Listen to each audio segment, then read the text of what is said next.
transformation. The hierarchy of power in the DCEU is about to change. That's my Tyrone Magnus intro. How's it going, guys? John here to cover a little bit of DC-related SnyderVerse news. If you haven't tuned in yet today, you haven't been following along the past week or two, Greg's out of town. He'll be back on Friday. So for now, you're stuck with me.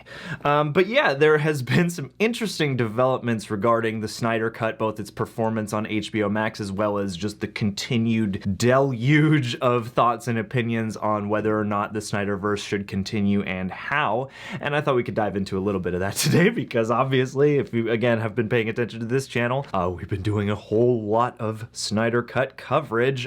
Little plug time, we have a whole playlist of Zack Snyder's Justice League reactions to the actual film itself. Obviously, those are highlights, can only show a little bit of footage here on YouTube just to get it visible at all. So yeah, there's that, and you can also come over to our Patreon. We have a full-length watch-along there, all 4 hours of this movie. But yeah, I wanted to dive into this because it seems as though this is a situation that is ever-growing and ever-changing, and we have definitely not heard the last of it yet. First off, let's start with this. For the weekend of March 28th, this is according to Bloomberg, downloads of the HBO Max app rose 64% for the top increase as compared to a bunch of other streaming services. And if you look at this graphic I have here on screen, I mean, that's pretty staggering. Like, their percent of growth is like stars is the closest behind them, and it's not even half the amount of growth. Because that was one of the biggest questions was, is the Snyder Cut going to be as big of a draw for HBO Max as they had hoped for? And at least as of the ending weekend of March 28th,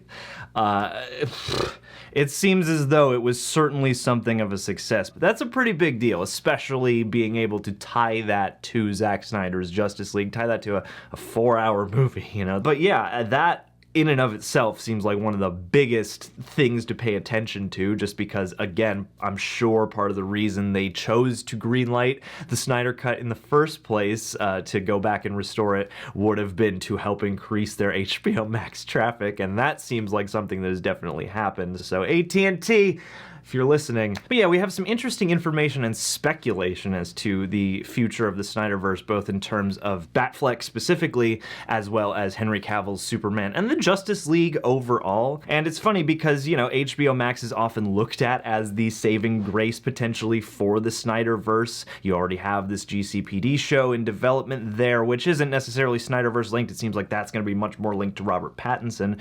But at the same time, if I've learned anything about this whole ecosystem of major companies who decide what happens with these movies, it's that they don't always seem as linked and as simpatico as you would think. And so, you know, you have rumors about AT&T wanting one thing versus WB wanting another thing, and all of it coming down in some way to either HBO Max or theaters. And so this conversation is far from over. But let's dive further in here. I've got a few quotes pulled from a couple different articles, mostly from Geekosity Mag.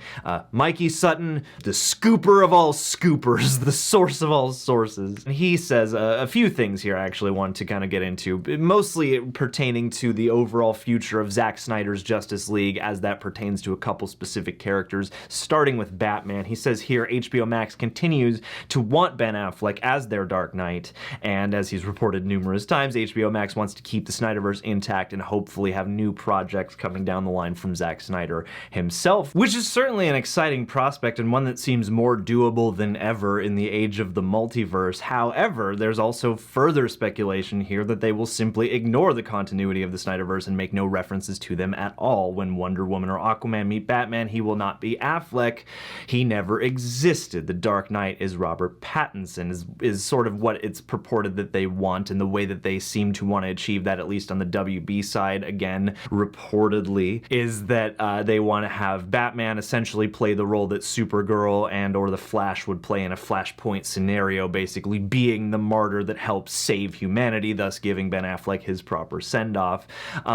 But at the same time, there's speculation that that doesn't necessarily spell the end for Batfleck entirely. Sutton goes on to speculate here that what you could wind up seeing is something more akin to Black Widow, where it's like, yes, spoilers, that character in the present continuity may be dispatched, dead, etc., but we're still going into their past and looking at a different significant moment there, which you could easily do with Batman, Batfleck, etc., especially, again, in a multiversal scenario. And that's fascinating to me because, you know, you have them talking about wanting to give pocket universes to people like J.J. Abrams and other people within this, and you got your Arrowverse on TV, and yet they want to draw the line at a certain corner of the multiverse. Like, that's the tricky thing about this all, is that multiverse opens you up to every possibility, so at what point do you start drawing lines and being like, well, this is definitely not going to be part of the multiverse? I guess you draw that line at your purse strings, but still.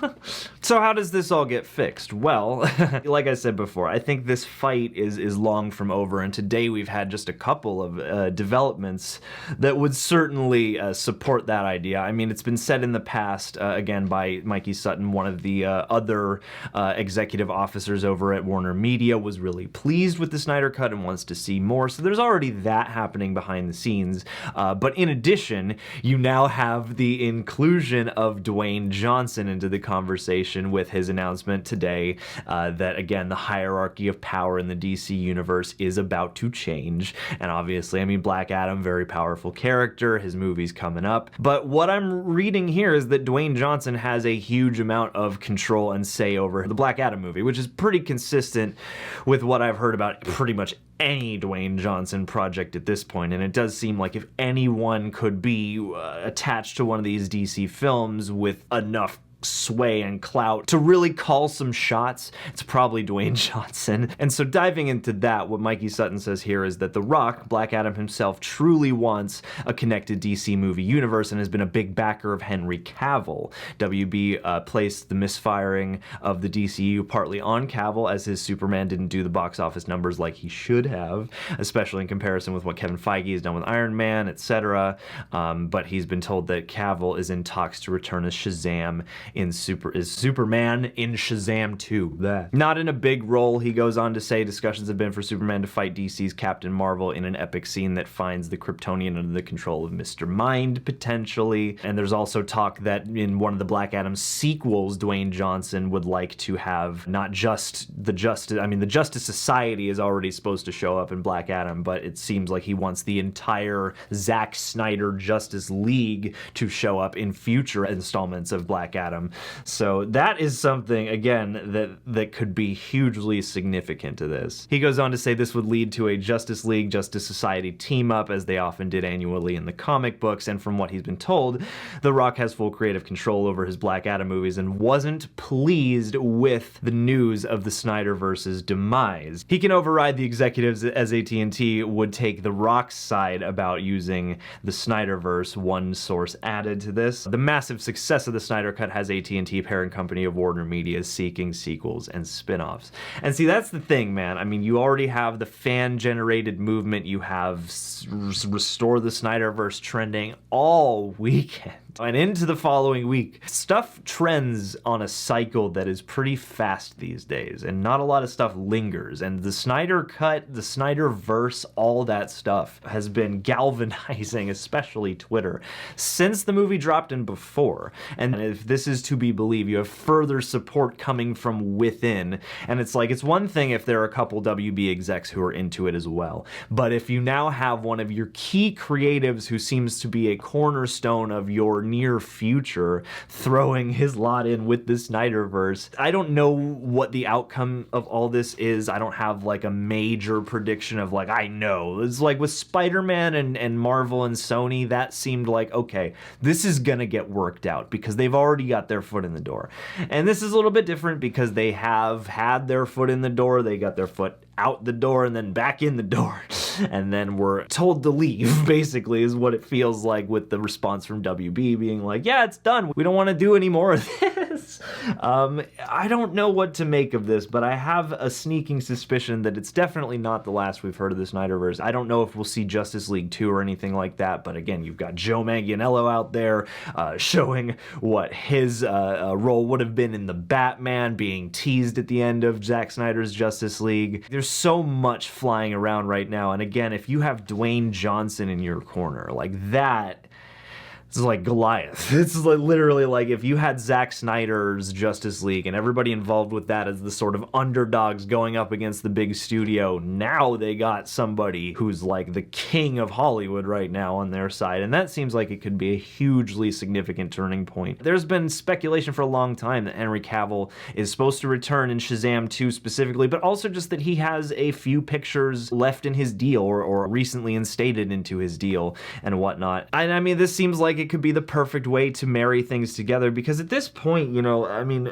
bad continuity and confusing installments in a lineage, you know, like that's not new for comic book movies necessarily. And I think it's interesting that with this speculation, you have people talking about, okay, you got your multiverse on TV and you got your movie universe over here, and there's going to be no mention of the SnyderVerse ever again anymore, even though half the characters are still going to be from there, and they're just going to pretend like there was never a Ben Affleck Batman. Like, you can do that as a means of cleaning things up, but at the same time, again, with as much traction as the Snyder Cut has shown itself to have, with as much fan passion, with as much passion from creatives and stuff behind the scenes reportedly, I have to imagine, combined with the huge success for just HBO Max's bottom line, that, yeah, this is not the last by any stretch that we've heard of the SnyderVerse. So yeah, leave me your thoughts down below. What do you guys think of this? I mean, are you full on expecting just a fully restored SnyderVerse? Are you expecting maybe some kind of HBO Max specific continuation that exists in its own pocket universe? It seems like it's all on the table right now. So leave me your thoughts. Would love to hear from you. And yeah, I'll catch you on the next one. Much love. Thank you for joining me if you joined me. And I'll, yeah, cheers.